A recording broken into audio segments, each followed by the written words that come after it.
Por ello, agradecemos al presidente de la Comisión Nacional de Salarios Mínimos, Luis Munguía Corella, nos haya aceptado esta llamada para platicar sobre este tema. ¿Cómo está, Luis? Buenos días.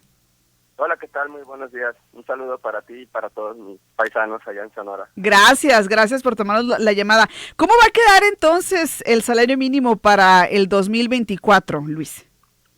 Sí, se determinó en la Comisión de Salarios Mínimos, después de una ardua negociación entre el sector empresarial y el sector de los trabajadores, que el incremento será de 20%, tanto para la zona libre de la frontera norte como para el resto del país.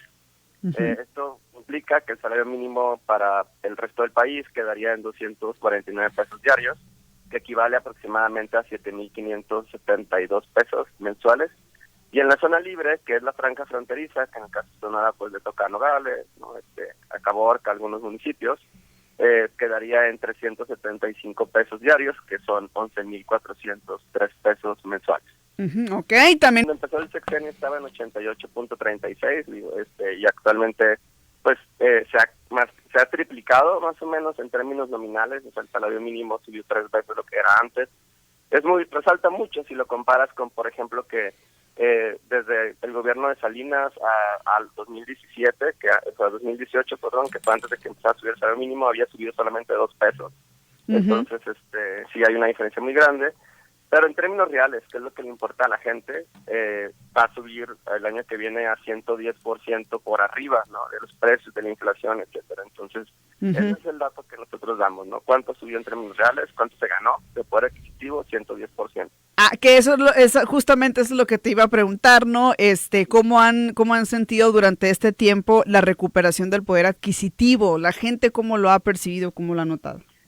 Sí, bueno, las percepciones cambian mucho, obviamente, sí, porque cada persona y hogar tiene sus diferentes tipos de gasto, etcétera, ¿no? Eso sí, no hay forma de verlo, pero en promedio, ¿no? Que es como la única forma que tenemos nosotros para verlo, pues sí, el salario mínimo ha subido, pues, 130%, ¿no? O sea, bueno, había subido el año pasado, todavía falta ver cuánto queda ahora, y la inflación ha andado por los 20 y tantos %, entonces por eso el salario mínimo se recupera al doble, ¿no? Ajá, Pero el salario general de la gente en promedio, porque no todos ganan el salario mínimo, también ha subido alrededor del 50%, y ya en términos reales como el 20%, ¿no? Entonces, más o menos la gente ha ganado 20% de su poder adquisitivo en promedio. Que otro tema también importante es justamente la inflación, porque la inflación durante mucho tiempo se ha puesto como pretexto para no incrementar en su momento el salario mínimo. ¿Cómo o cuál es la inflación que se calcula para el próximo año? Sí, pues la inflación siempre sube, o sea, digo, para que no piensen que no va a subir nada, siempre hay varios factores, ¿no? Que importan para que haya inflación, la demanda de productos, la oferta, que no haya disrupción en las cadenas de producción, varias cosas, ¿no? Entonces, pero el salario mínimo tiene un impacto muy pequeñito, casi cero, ¿no? De hecho, nosotros cada año, cuando FAMI tiene un equipo de técnicos y especialistas que calcula cuál es el impacto de la inflación, y esto lo utilizan para presentárselo al Consejo de Representantes y decirles, miren, esto es lo que va a pasar si suben tanto, esto va a pasar si suben esto. Este año el incremento de 20% va a tener un impacto de inflación de 0.5% nada más, y es muy bajo, y la gente luego se sorprende, pero el tema aquí es que el salario mínimo no cuesta tanto, porque las empresas en México pagan típicamente un poco más que el salario mínimo, entonces el costo laboral es bajo, ¿no? Entonces es por eso que no hay tanta inflación como podría haber en otros países. Que eso también es importante, porque el salario mínimo pues es un piso base, es un referente. Lo ideal sería que si se puede se pague más, ¿no? ¿Cuáles serían los ámbitos, por ejemplo, Luis, que pagan más que eso? La mayoría de las empresas manufactureras pagan mucho más que el salario mínimo, sobre todo la industria automotriz es de las que paga más en México.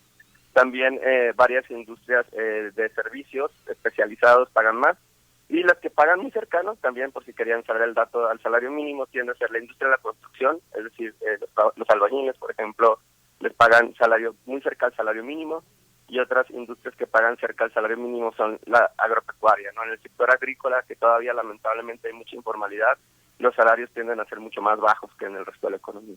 A una persona a la que sí le pagan exactamente el salario mínimo, ¿para qué le alcanza en este momento, Luis? Bueno, le alcanza para bastantes cosas, ¿no? Sí ha sido un cambio muy importante cómo ha subido el tema de lo que te alcanza. La cosa es que nosotros, para como facilitar, ¿no?, la forma de entender cuánto ha subido el poder adquisitivo, usamos los productos más como básicos, ¿no? Entonces, por ejemplo, lo que sí hemos visto es que tortillas, por ejemplo, cuando inició el sexenio, y esto cambia también, porque de hecho, ni según lo que recuerdo, Hermosillo es de los que es más cara la tortilla comparado Sí. con otros países, con otros estados de la República, pero el promedio nacional lo que da es que al principio alcanzaba para 6 kilos de tortilla y ahorita alcanza para 12, no se duplicó, ¿no? Un número muy alto, en promedio para el país. Y luego ya también puedes ver, por ejemplo, que el kilo de huevo alcanzaba para 3 kilos y ahorita alcanza para 5.2 y así. Entonces sí ha subido en general el poder adquisitivo y se alcanza para más. Y obviamente lo que sí también estoy seguro es como Coneval calcula cuál es la canasta mínima de consumo, y el salario mínimo también está por arriba. Le alcanza para una persona y cachito, o sea, 1.7, es decir, le alcanza a una persona completar toda su canasta básica y un porcentaje de alguien más. Todavía no alcanza para dos, por ejemplo, que es como uno de los planes que se tiene para el futuro. Ok, ahora, esto del incremento, este incremento, que lo calificabas además, Luis, como acelerado también del salario mínimo, ¿es un tema del sexenio del presidente López Obrador o ya existe la intención de que independientemente de lo que ocurra a partir de junio del próximo año, los incrementos se van a dar de esta manera? ¿Qué prevén o qué escenario prevén ustedes para futuro? Sí, fíjate que termina en este sexenio un incremento muy grande, ¿no?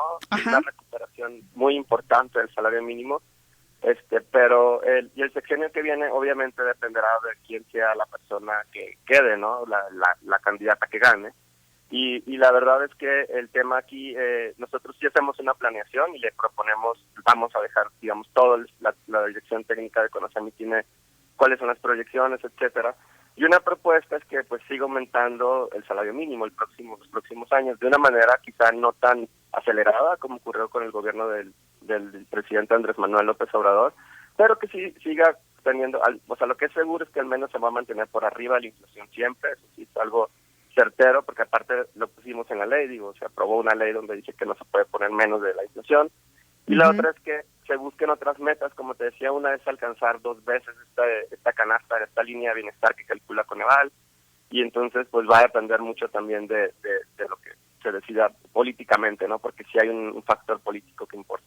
Ok, ¿y qué le dices ya por último, Luis, a la gente de Sonora, a la gente de la frontera? Porque de cierta manera, pues acá tenemos todos los tipos de salario, ¿no? Porque también somos estado fronterizo y algunos municipios, como decías, pues entrarían más bien en este tipo de salario, ¿no? Sí, pues les digo pues que felicidades a todas las trabajadoras y a los trabajadores en general de todo el país y de Sonora también. Creo que el salario mínimo ha ayudado muchísimo a la gente que más lo necesitaba. Una cosa muy relevante que hay que aclarar y que me gusta decirle a todo el mundo es que justo la política del salario mínimo fue lo que más importó para sacar a la gente de la pobreza.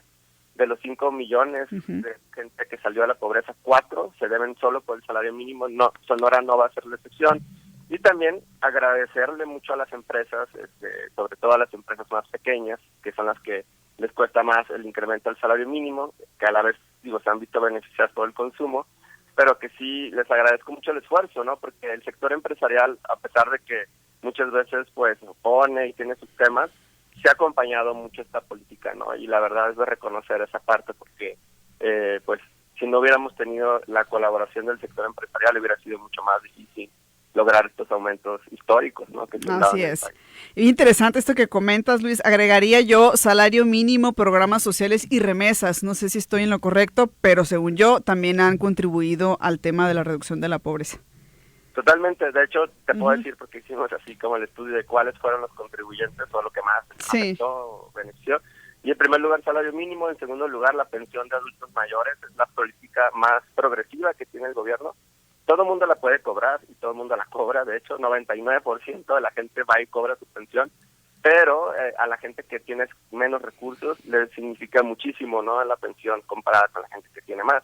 Entonces, eso también redujo mucho la pobreza. Y en tercer lugar, así fue remesas, y las remesas, pero es una mezcla entre remesas y pensiones y transferencias de otro tipo, ¿no? Pero en general también remesas tienen un efecto positivo, ¿no? En la reducción, que en estos años no ha sido tan grande. Yo sé que hay remesas, no muchas, pero no ha tenido tanto impacto como salario mínimo y pensión de adultos mayores, que es lo que nos sale a nosotros en nuestra estimación, que fue lo que más pesó.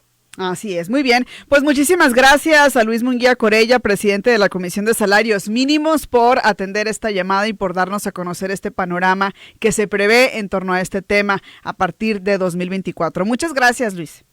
Igualmente, muchas gracias. Nuevamente un saludo para todos mis paisanos allá y a mi familia que vive también en Sonora. Ándale, pues gracias. De vuelta el saludo. Vamos